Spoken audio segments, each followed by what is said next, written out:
Hey guys, what's up and welcome to another episode of the Goodcast Show. So my guest today is an ahli Dewan Undangan Negeri of Kota Kemuning, or as we know it, ADUN of Kota Kemuning, who assumed office on 12th of August 2023.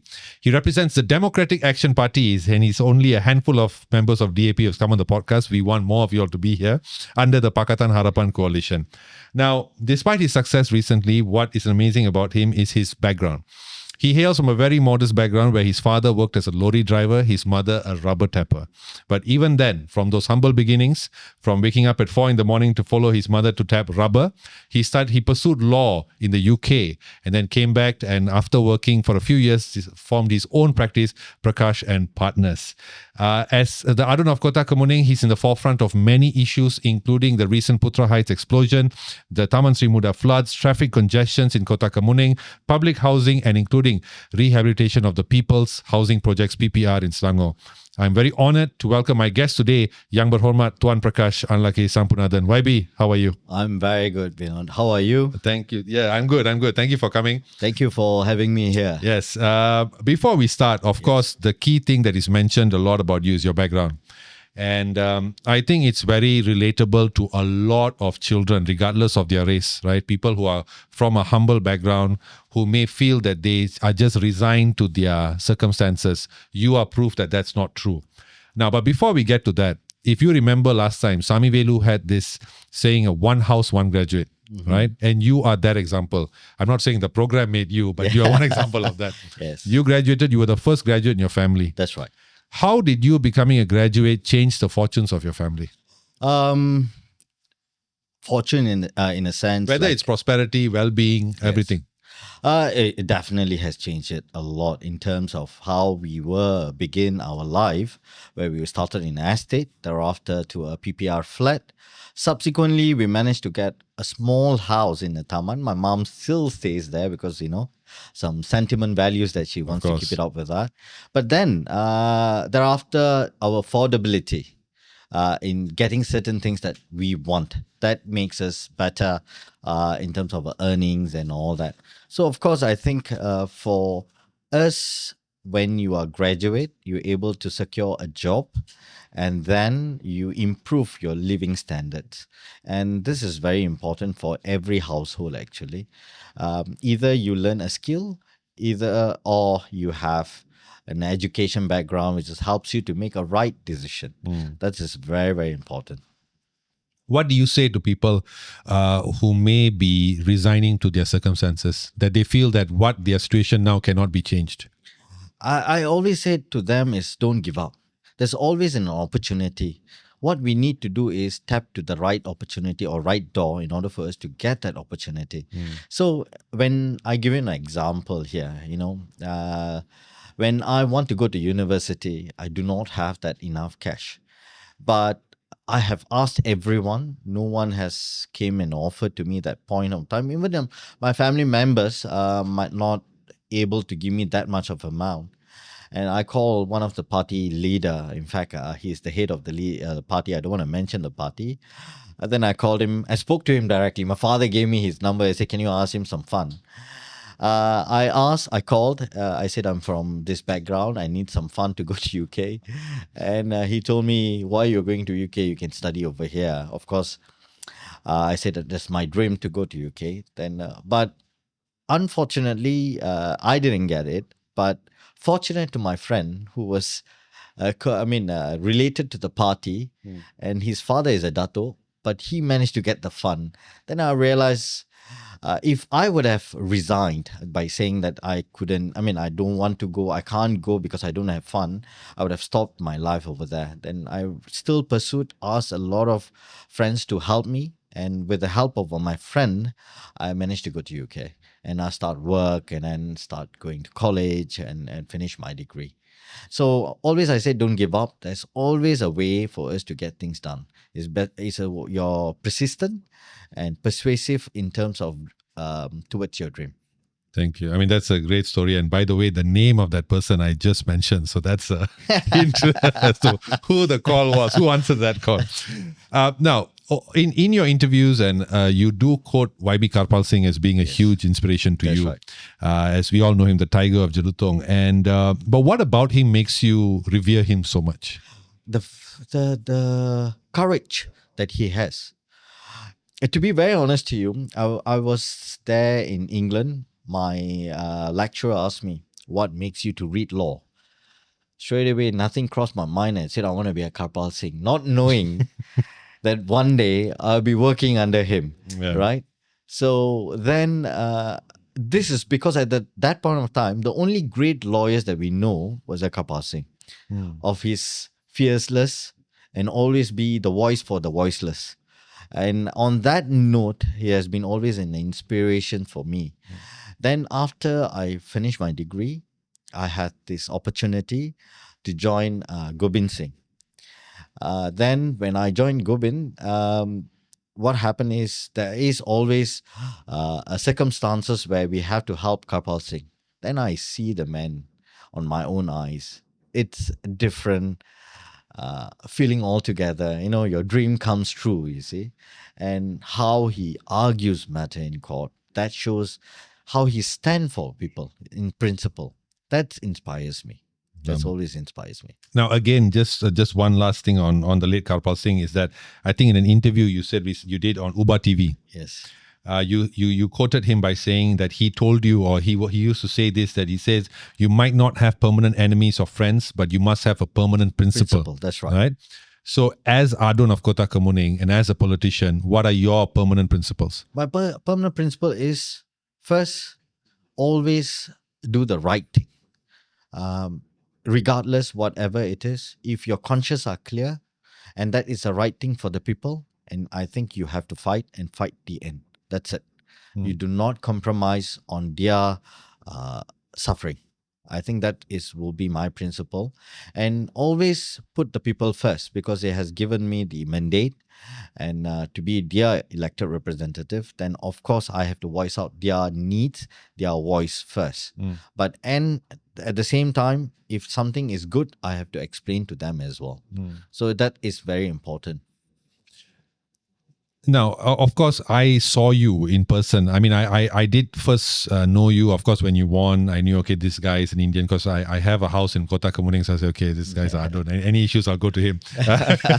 But I also got to know you more when I saw you in that State Assembly when you were arguing with the opposition. That clip of you went viral and all that.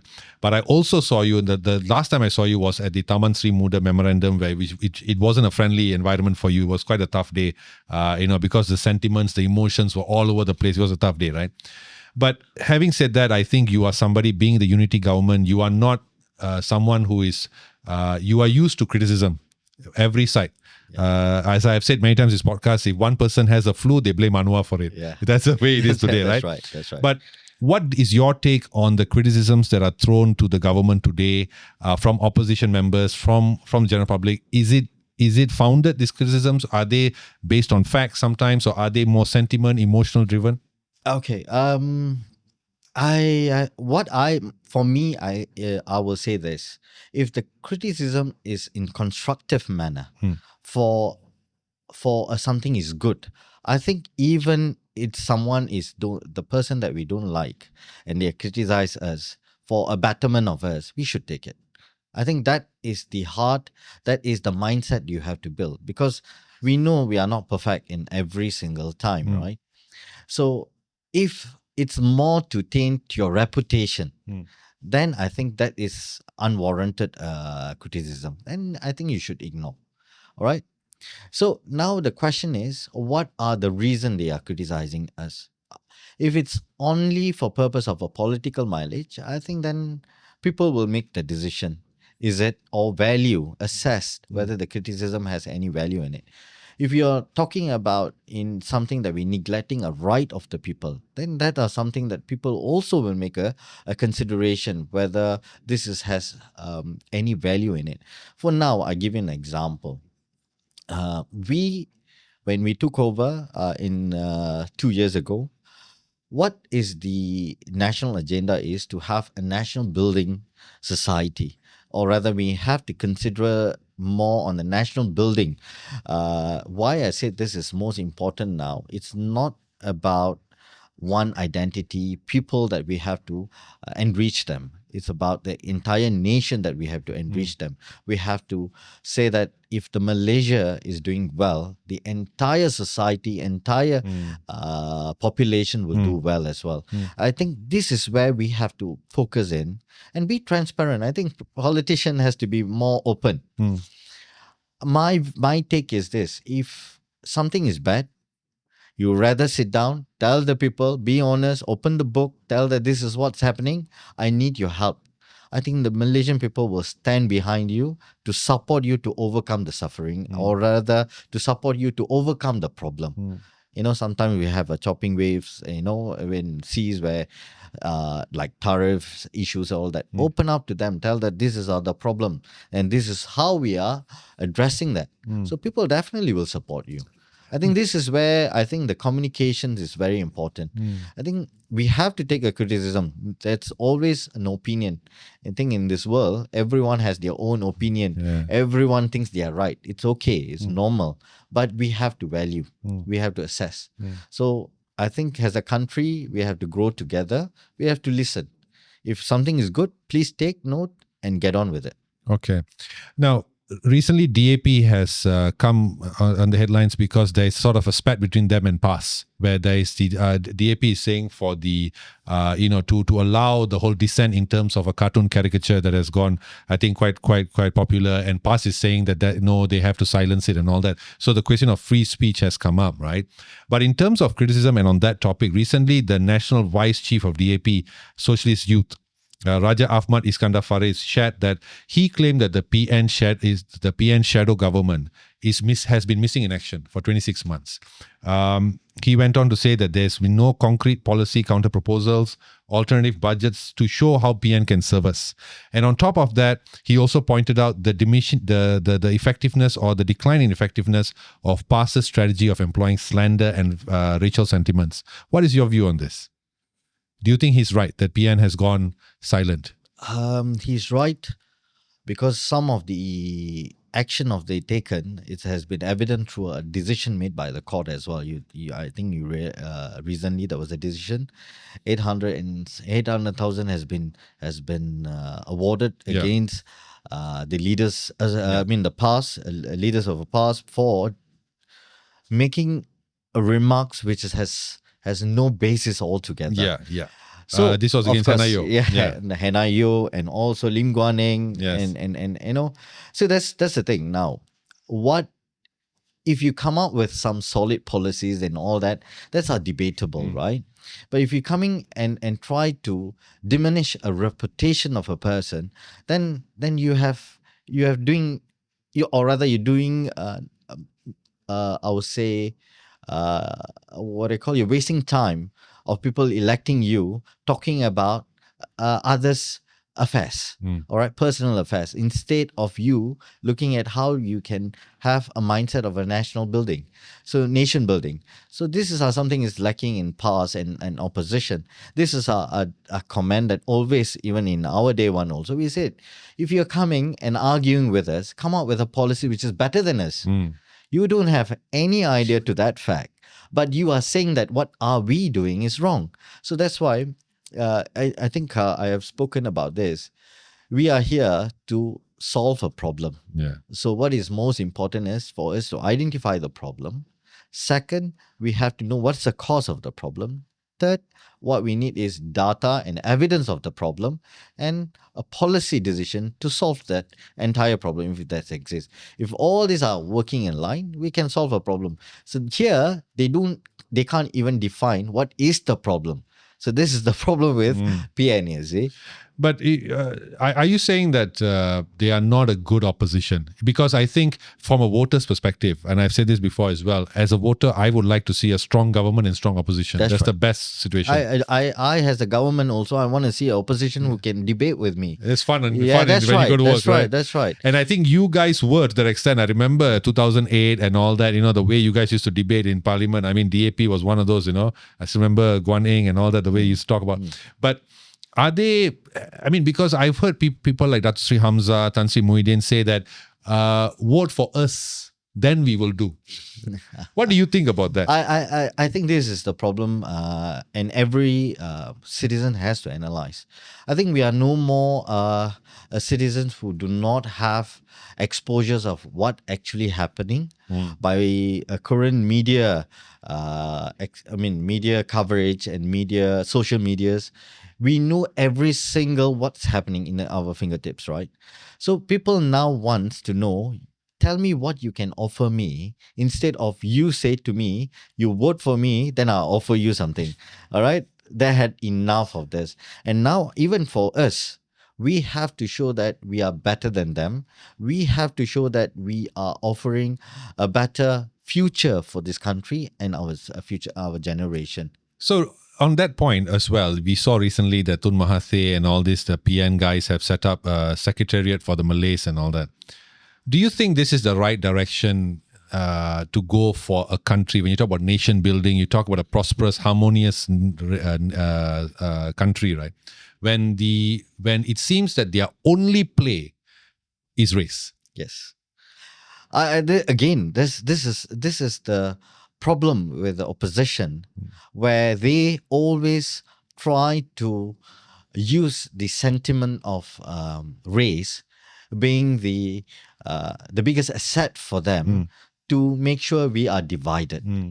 And again, I don't see any rational, any basis for them to say that the Malays are losing powers and therefore we need that umbrella. It's in the constitution. That's I don't know right. why. That's right. Don't That's right. understand. And our prime minister is still a Malay. And then most of our ministers are Malay, and most of our civil servants are Malay.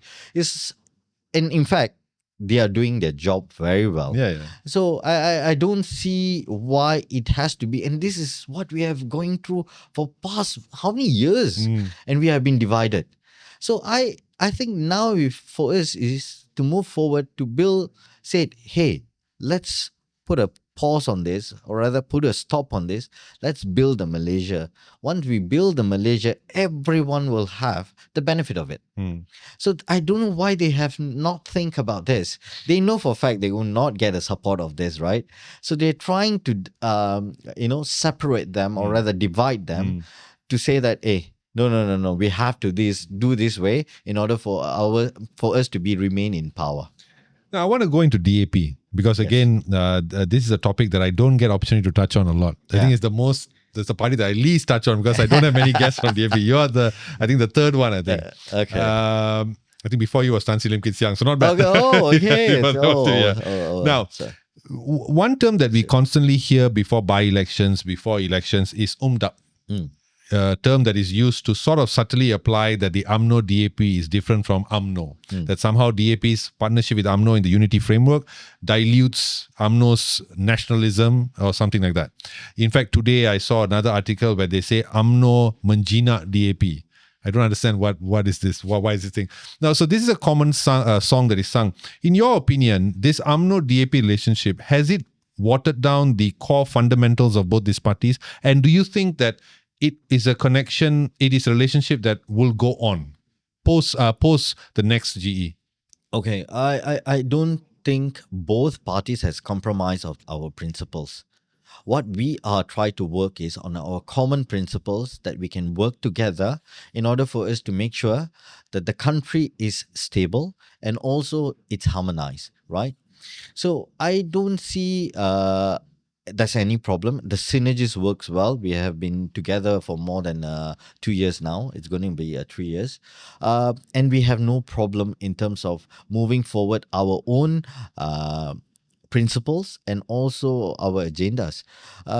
In future, I still leave it to the leadership to make a decision on this. But I find it so far, we have no problem with that. We have very good working relationship, even in the ministry and also in a state. In fact, any problem that we face in our constituents, and if that ESCO is under the UMNO, we have a very good relationship, and they in fact help us in solving the problems. Okay. So I don't see any problem so far. It's, of course, some are trying to, and that's opposition's their job anyway, to say that there was a problem, and this is why UMNO has no more says in a cabinet and all that. I think this is all just a gimmick. But interesting from the voters' perspective, you see the fact that even within the unity framework, you see Dr. Akmal hitting DAP. You see MCA hitting DAP. Then of course PAS and all, they just every day DAP. Why is this so? Is DAP being used as a stepping stone for UMNO to rebuild their image of Malay nationalism, for MCA to sort of use them as a stepping stone to become more relatable, apparent? Is that why? But why is DAP always a target? I don't know. You must ask them. But for me, I think freedom of speech, everyone has it. If they want to say things which is they think that what we are doing is not right, we have our basis to respond to that. So I don't find you see, in this moment, I think I shouldn't be telling UMNO, don't talk to me like that and all that. If they want to be like that, we also have to react and respond to that as what we do. We think we have a basis. MCA, I think I don't know. Sometimes a waste of time, but no, they have to show that they are still existent. So I leave it to them. Sometimes they have to do something to show that they are existent and all that. Yes. You're saying so much by saying so little. Yeah. Now, okay, but one thing about DAP recently that has also come out, most of major parties have had their round of party elections. And I think DAP was one of the first few, I think, right? And of course, there was some murmurings. We see that there was some grassroots DAP members who are urging that there be a new inclusion, new members and all that. Okay, there's also some issues of whether can Lim Guan Eng still have some presence, but he's in the CWC committee now, right? Now, when we look at DAP from the time of Ops Lalang right up to 2008, this was a this was a growth of DAP to what it is today. One of the strongest parties in parliament, 40 seats, I think, biggest in the coalition. Yeah. If it wasn't for people like Tan Sri Lim Kit Siang, the late YB Karpal Singh, DAP won't be here, right? So while there are murmurings of, we want a new DAP, we want the Lim Kit Siang sort of influence gone, we want all this gone, do you think that DAP still should maintain the influences from these two giants in the party? Of course, Lim Kit Siang in the form of his son and the late Karpal in the form of his children. Okay. On that note, I would say the existence of them, no one has forgotten. What is important now is how we are moving forward, how we are building our party to be even stronger. And it's how we embedded the values which has been sacrificed by our leaders to our future generations. Always you see there must be a replacement of old guards to a new guard, because we need a fresh ideas and fresh mind and energy to work towards that. But doesn't mean that we disregard the old guards as well. What we take from them is the advice and also how we can move and navigate the entire party to a better place. So on that note, I don't think the party itself want to just neglect, or rather just want to push them out. Even there's one or two voice, but it's not a party take. But I believe what the party wants is to growth in terms of a new ideas and new leaders. And to be very honest to you, the old leaders has given the way and in fact opportunity. You see how Kit Siang and Lim Guan Eng, for their sake, have always encouraged us. There's never once he said that, hey, no, don't do this. You have to follow my order. No such thing. They were always open to that. And this is very important in any democratic and also in any party, to listen, to debate, and come to a conclusion, because this is a much more better in order for us to make a decision. So again, the question is, was there something brewing in terms of moving, or rather to put them at the side. No such thing. No Okay. such thing. We still keep intact. We have the relationship. We still have the bonding, and we have always taking their advice as well. Okay. This set of DAP leaders have being termed as a third generation of leaders. I'm referring to YB Anthony Lok, YB Ngah Kok Ming and all that. In your opinion, do you feel that they are able to steer the party forward? And in what form will DAP take under the leadership of the third generation? Again, that's why we have to be dynamic now. We have to be more aggressive now, and we have to be more vocal in terms of the problems of the voice, and also come up with the solutions, ideas, which is we can, again, for the party and also for the nation. So what we have to put first is the nation. Then how the party can be playing a very important role in building this nation. This is the entire objective and also dream of the party, to see Malaysia is flourish because of we're all together. Yeah. What another criticism that's being thrown at DAP recently is that, of course, people are calling them more of a yes man party. They compare them to what they were before they became government, when they were very vocal and all that, which obviously a lot of people don't forget that when you're opposition, you can because you have nothing, you have no thing holding you back. What do you say to that term of being a yes man in the coalition? No, I totally disagree to that. See, I think now we have to just manage the decorum only. So the entire issues are well discussed in cabinet. Of course, cabinets are very, it's internal discussion, and a lot of issues has been ventilated there, and action has to be taken. But at the same time, when you're a minister, you cannot be whacking your own ministry, or rather government. I think there's a law against that, right? It's not really law. Okay. If you're backbenchers, you always can ask. Okay. When you're a minister, if something relate to you, and you have to see and listen, if there's something that you can improve, you have to improve. Because that's why oppositions or your backbenchers will giving you some ideas how to address that policy decisions. So again, now our main leaders are the ministers. So when they are ministers, they represent not only the party, they represent the nation. So their representative is not only internal to Malaysia, it's also international. So we have to make sure that we shows that in a world platform, that our ministers are representing and debating our policies, which is not only for Malaysia, also can be taken and adopted in other countries. So we have to show the decorum only. Again, we never let it down or compromise on the issues that we have to address to the ministry, also to the Prime Minister, or in cabinet. Okay. So always a discussion there. And heated discussion. Seeing your performance in the State Assembly, I'm sure it's heated. That's one thing about DAP reps. They are all the same. Very, there's no soft, diplomatic. No.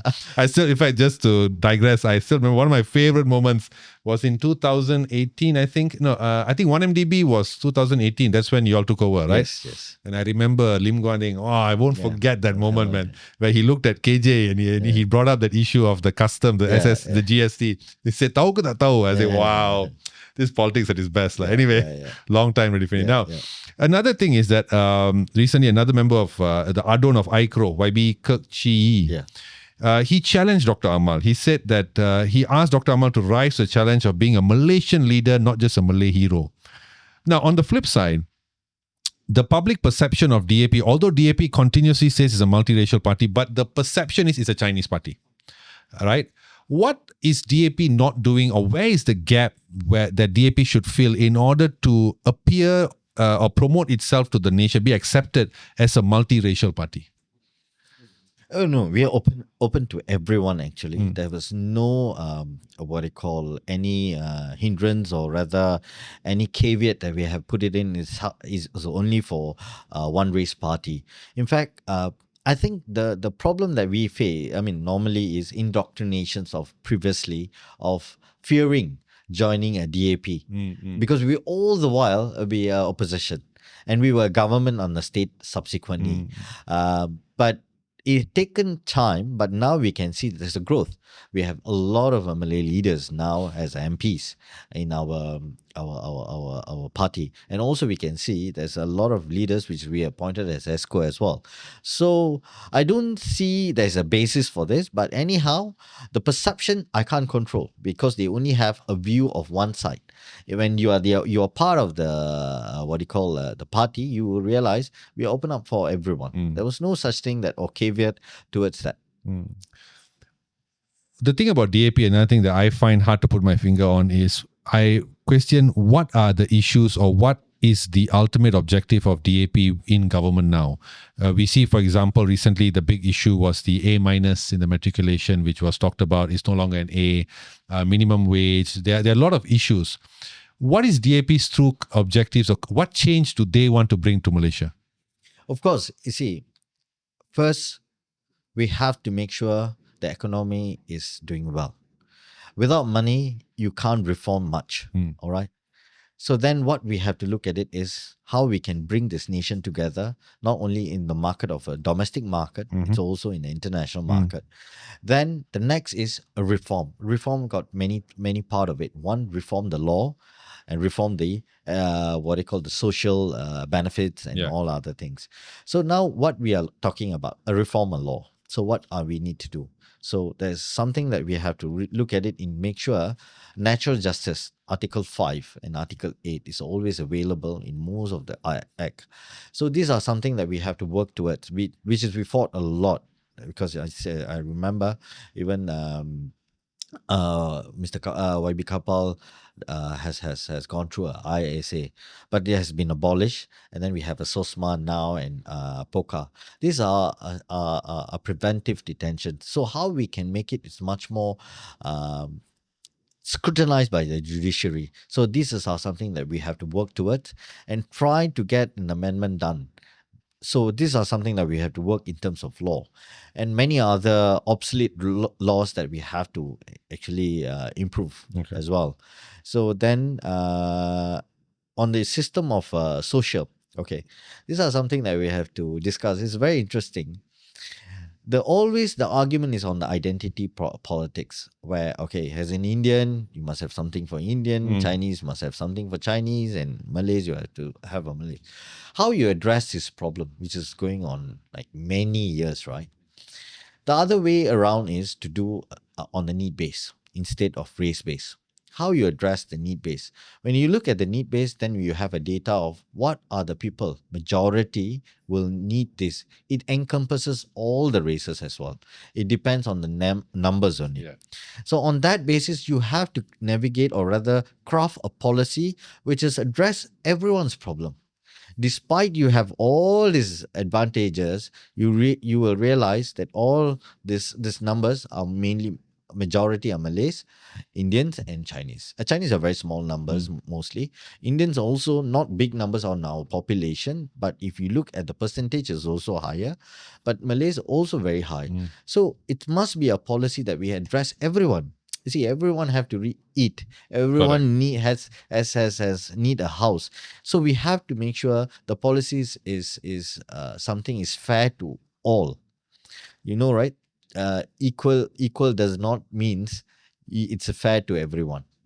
So it goes on the equity. Equity, yes. So this is most important now. So this is why I think the Prime Minister's vision is right.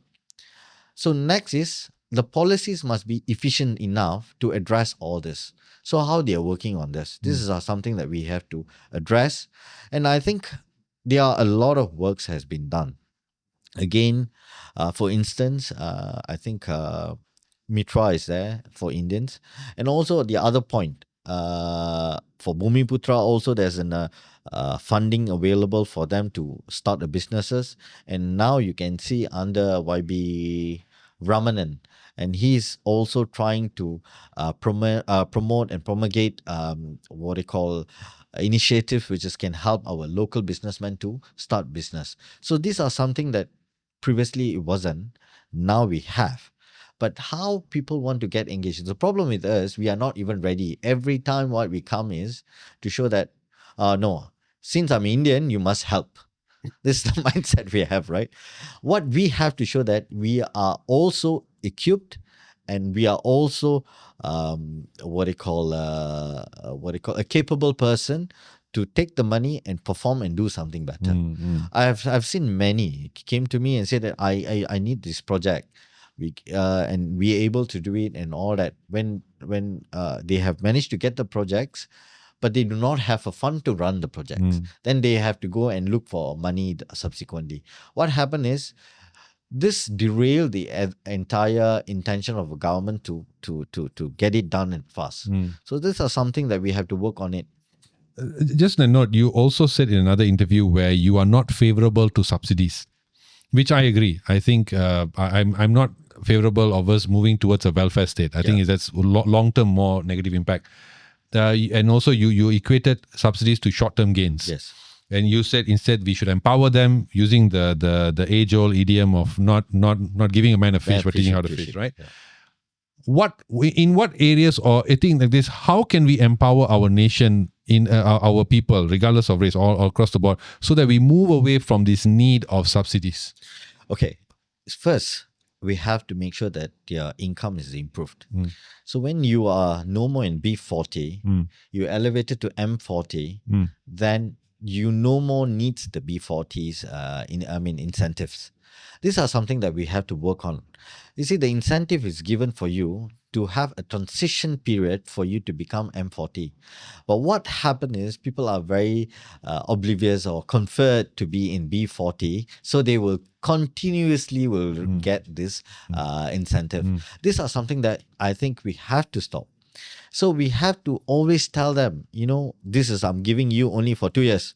Whether you like it or not, you have to move forward. So tell me what you need to do better in life. What are the equipments you need? You see, I'll give you an example in Selangor. We have a lot of funds allocated to help the needs to establish a business. We give you, under our councils, we give you, you want to start nasi lemak shops and whatever it is. We provide you the equipment. We provide everything for you. Oh, really? Yes. We get everything. You just need to buy the raw material. Sometimes I help them for that as well and start the business. But what happened is they will start 1 or 2 days. Thereafter they say that no, I'm not that business not doing well. There's no consistency in this. So these are something that we want to build them, give them a confidence. So what the government has done now is giving you a course, tell you how to do marketing, how you go for can expand your business. Then when we call them to come for this kind of talks and all that, the inquiry is there, the participation is very bad. Because you must understand, the initiative shouldn't be only one side. The participant also, the people also has to take certain effort to show their commitment to succeed in life. Correct. If only one way, then nothing. So everyone thinks is this. I see, sorry to say, first thing they will say, I have received nothing. But you ask them what you have done. I've done nothing. So this is the problem. If you done something and you didn't get, and how you want to get it, how you want to improve. But there's something is there lacking for you not to get that, right? And then again, you asked about the A- and all that, right? I think these are something that we have to be very, to see how we can increase the capacity, how the nation can look into to give an opportunity to others. You see, on this note, today I have just read a news where our Zamri, Dato Sri Zamri, the minister, want to work with KPM in empowering STPM. Do you did STPM? I did A-levels. A-levels. I think rich guy always do that. I did math. Don't do that. Middle income family. Middle income family. Yeah, that's okay. So I did STPM.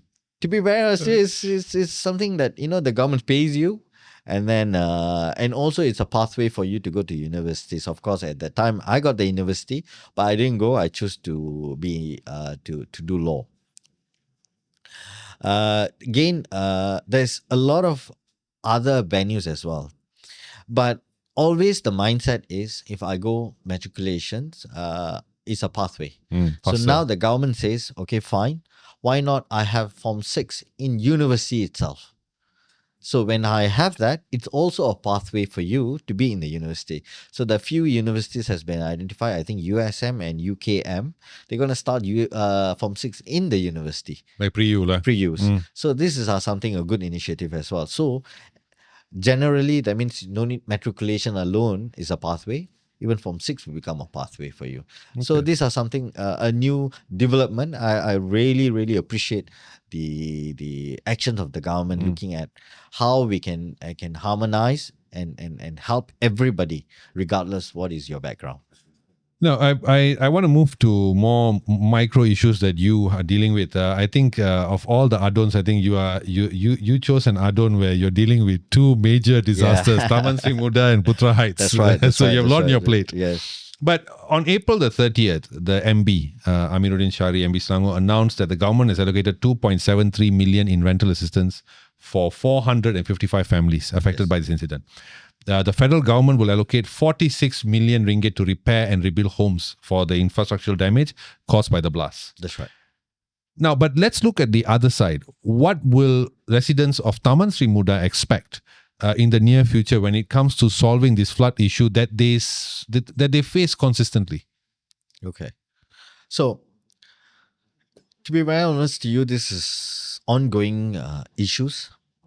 I think since 1995, the people of Sri Muda has been having this problem. When I came, I inherited these issues because after 2021, a major flood, and it's devastating to hear that many have lost their life and also what do you call their Homes and all homes that. and all that. Then what the action the government has taken? The first thing that they have done is to replace the screw pump. And then subsequently, after this is after the PH government came, only we received the 100 million assistance, or rather a fund, in order for us to initiate a mitigation for Sri Muda, only for Sri Muda. So then it's called design and build project. That means you have to assess, you have to do a design first. You must design in terms of identify what is the problem, how you can solve the problem, how you're going to channel the water. Is it a holistic solution or a holistic solution in order for you to mitigate the entire flood? So then, while this process is going on, of course, the rain. I can't forecast the rain. What is be the amount, the value, the volume. So then, it has impacted us on the 21st April, if I'm not mistaken, which has caused 11 April, which has caused break in a bund, and the water have flowed in back into Sri Muda. And you realize certain areas is not flooded, but only the low-lying areas has been flooded because of the backflow of this water. Then I totally agree. I support the people's anger. Actually, this is very, very valid, and they have all the rights to be angry on it. Which is, I think, I also want to share the same anger with them towards the government, because I was thinking that all the action they earlier have taken is sufficient enough to stop such an incident, but realize it's not sufficient. So then that's why you can see I have issued a statement saying that, hey, if you say that the mitigation has been taken place, but it shows that it does not solve the problem, then we have called an urgent meeting, and we have asked the infra ESCOs to have an urgent meeting. We have sit down, and then we have been informed that supposedly on June they're supposed to start the entire 100 million work mitigations. So then, in fact, I have used this issue to say that we don't want to have this again, a quick win has to be identified, and then mid-win, and also long-term solutions. So we have identified this, and we are now started the projects in terms of quick win. What are the important things that we have to do now first? Second, what are the bigger projects that we have? A retention pond and diversion of the water, and also a building a new tidal gate at the other side, because you must realize my Kawasan, unfortunately, many of my Kawasan has impacted on that day. Not only Sri Muda, the Bukit Kemuning, Kampung Bukit Lancong, Lancong Jaya, Alam Indah, Greenville. So these are bigger places that all have impacted because of the water tide. The climate change has shows that, hey, I'm not going to wait for you all to come and mitigate. I'm going to come first. Yeah. So those days, the water tide is around 3 meters. Now it's 5.2 meters to 5.5 meters. Wow. It's really, really,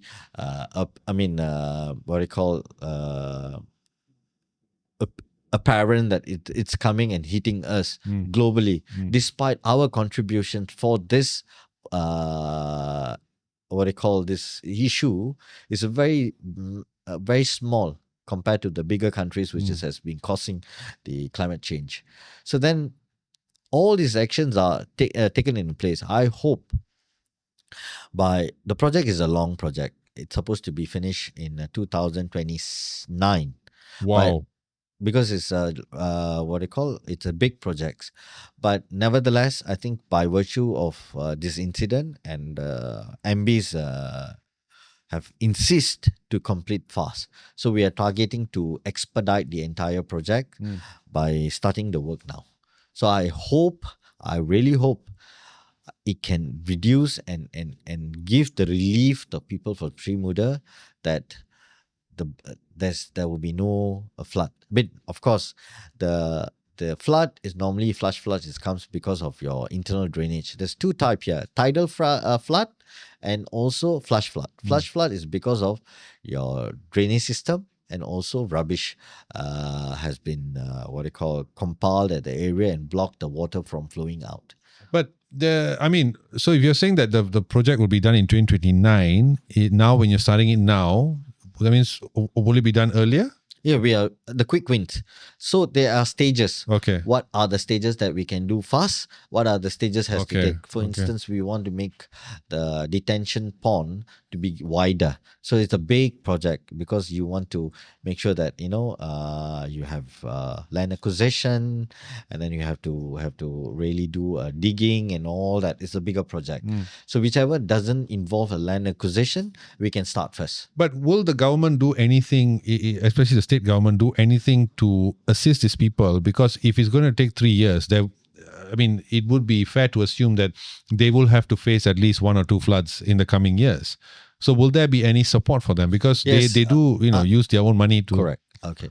You see, this is where I'm also insisting the government. You see, the government is giving you under Bencana Banjir Fund, which comes under the Pejabat Tanah. But the fund is very small because on that day alone, not only in Sri Muda, the entire Selangor, 1,000 over houses has been impacted. Wow. Just Klang Valley only. So this is something that they have to compensate everyone. So in terms of what is the amount, it has to be assessed, and they will assess every document that you give it to them as well.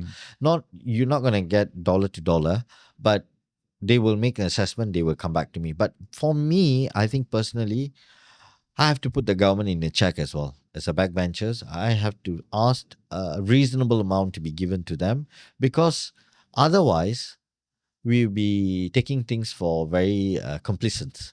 So I don't want that. So on the next sitting, I'm going to insist that a reasonable amount to be given. So to put us a pressure to make sure that we avoid such a compensation to be there.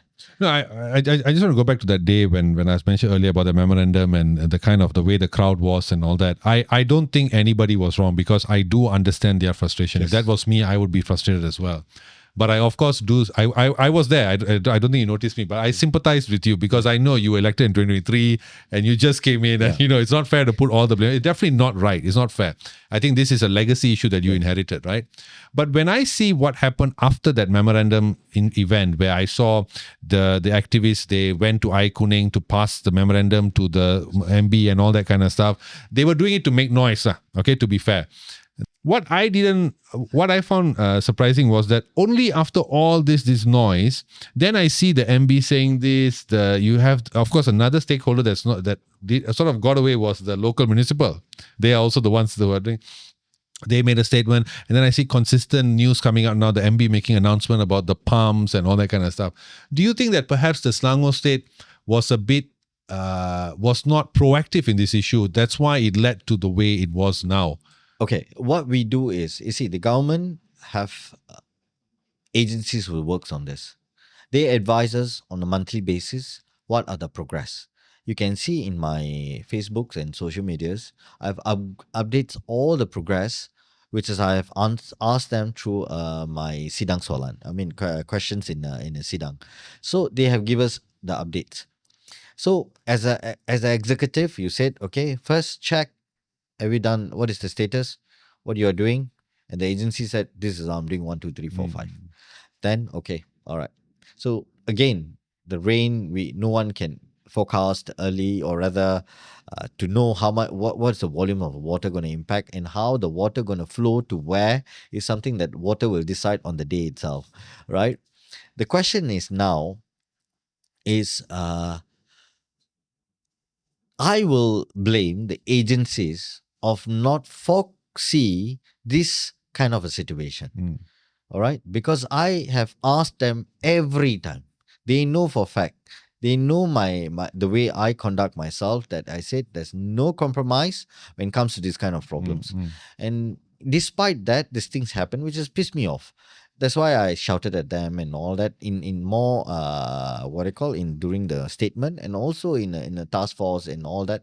I've voiced it out. See, the problem is, of course, they will say that we also don't foresee these kind of things happen because we don't know where the water flows. Because our study shows the water is supposed to go out to Sungai Klang, but the backflows comes in because of the bund higher than lower than the water level, because on that day water tide comes to about 5.5, and then it also has compounded to the fact that the water we have pumped out also, it's a bigger capacity, because now since we have a bigger capacity water, it pumps out and rise the water level, and then it overflow back.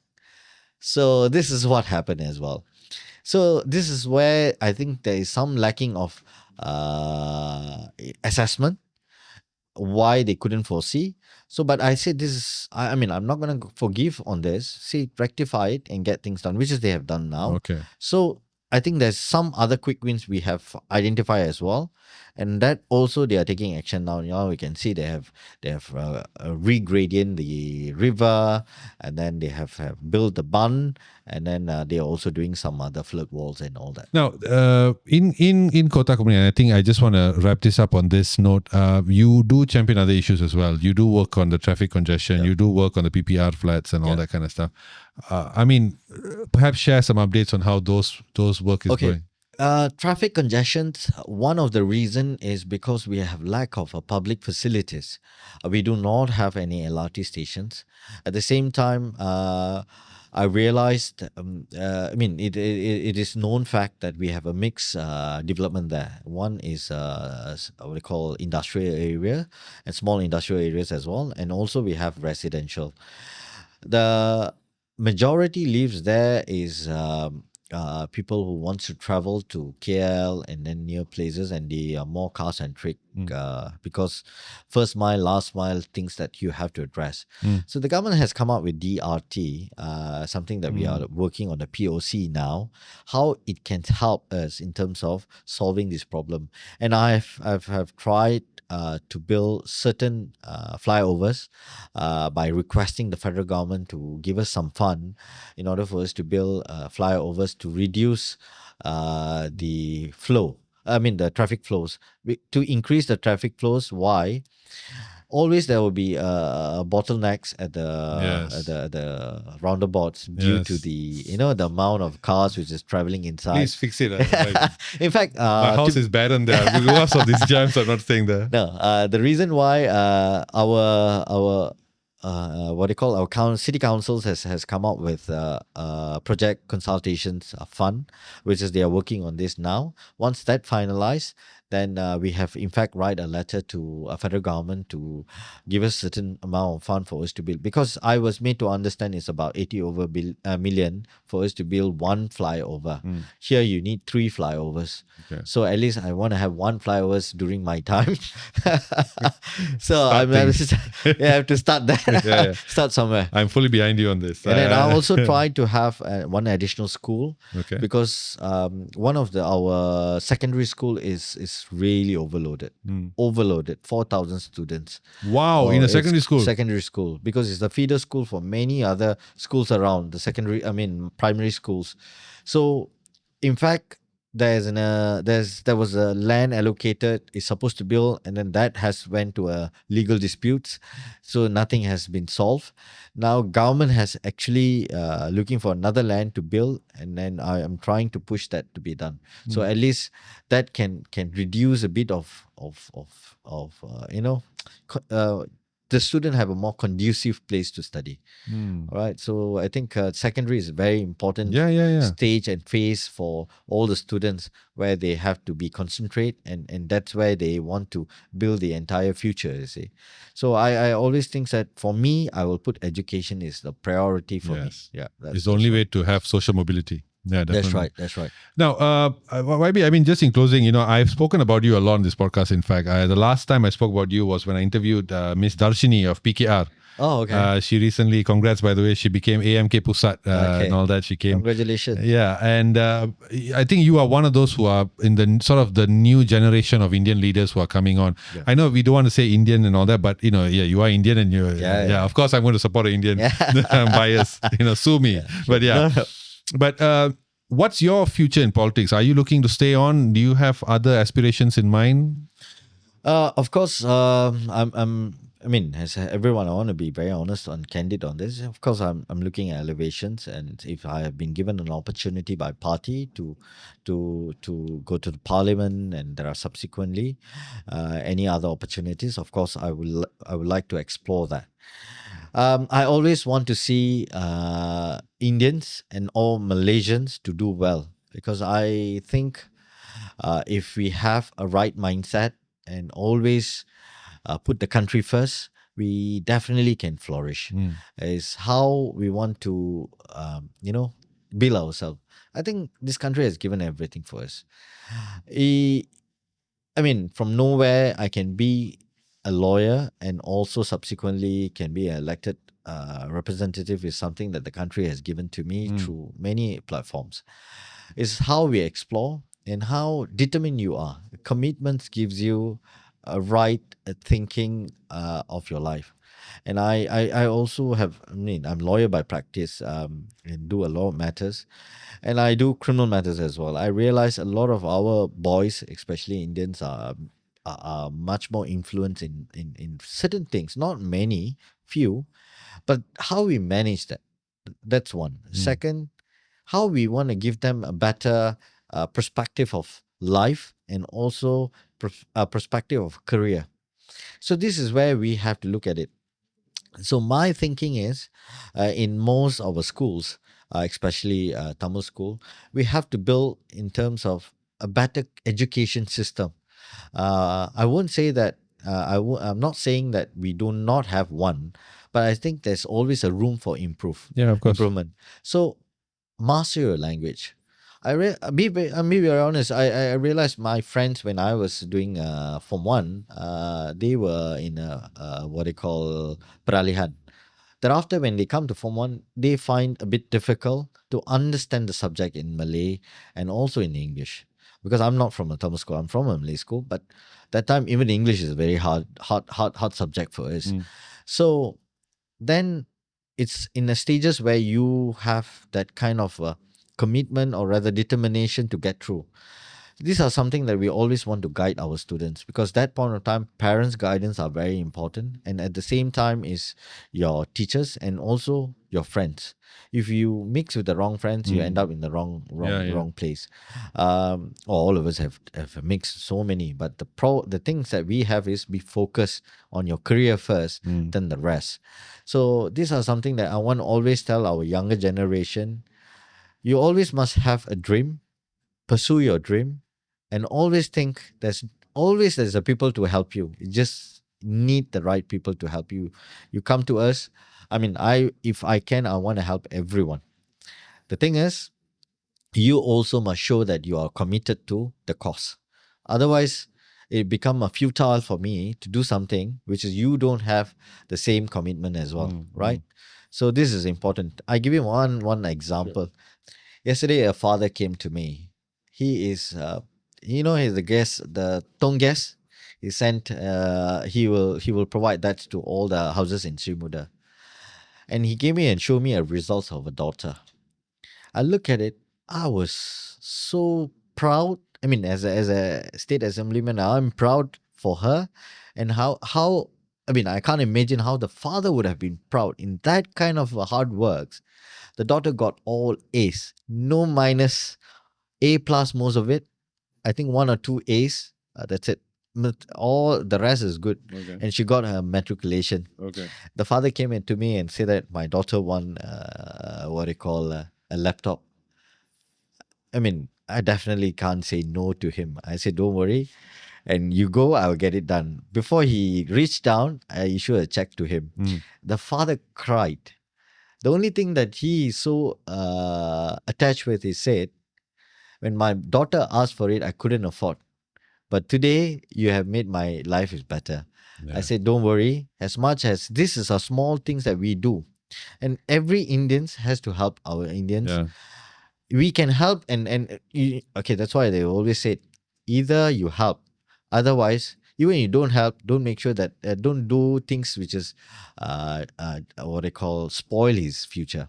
All right? Yeah. So, or talk bad about them. First thing, when I realized this also, I tell everyone, if you don't know about him, don't simply make a story to convert you that you are better than that person. All right? At least understand, speak to him, don't prejudge people, talk to them properly. Anything, sit down and talk, you can solve a problem. This is a lawyer talk. No, but you're right. I've always felt that if every Indian can help just one Indian, we'll be in much better place. Yes. This is like the Chinese community. Yeah. Exactly. That's why I realized why we can't do that. So, but I want to make it different.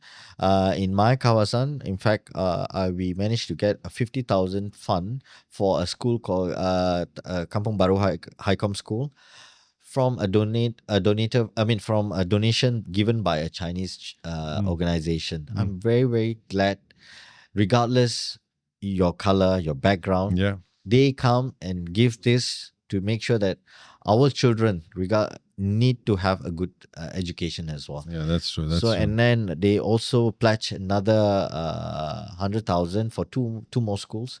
I hope that comes, and once that comes, I will share with the schools as well. Wow. Fantastic, YB. Thank you so much for your time. Pleasure is mine. I think next time we do more fire rapid in politics. Politics, yeah. No, I think amazing. I think it's good that I've been able to highlight I've been able to interview quite a lot of the new crop of leaders. Thank you. Because you were elected 2023, right? Yeah. You're new. I mean, we need this new cycle. Yeah. And so I'm always going to stand behind you guys and do whatever I can.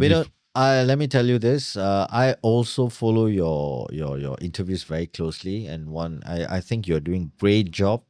One of the thing is you are much more open and discuss things more. Frankly about this. I think that is most important.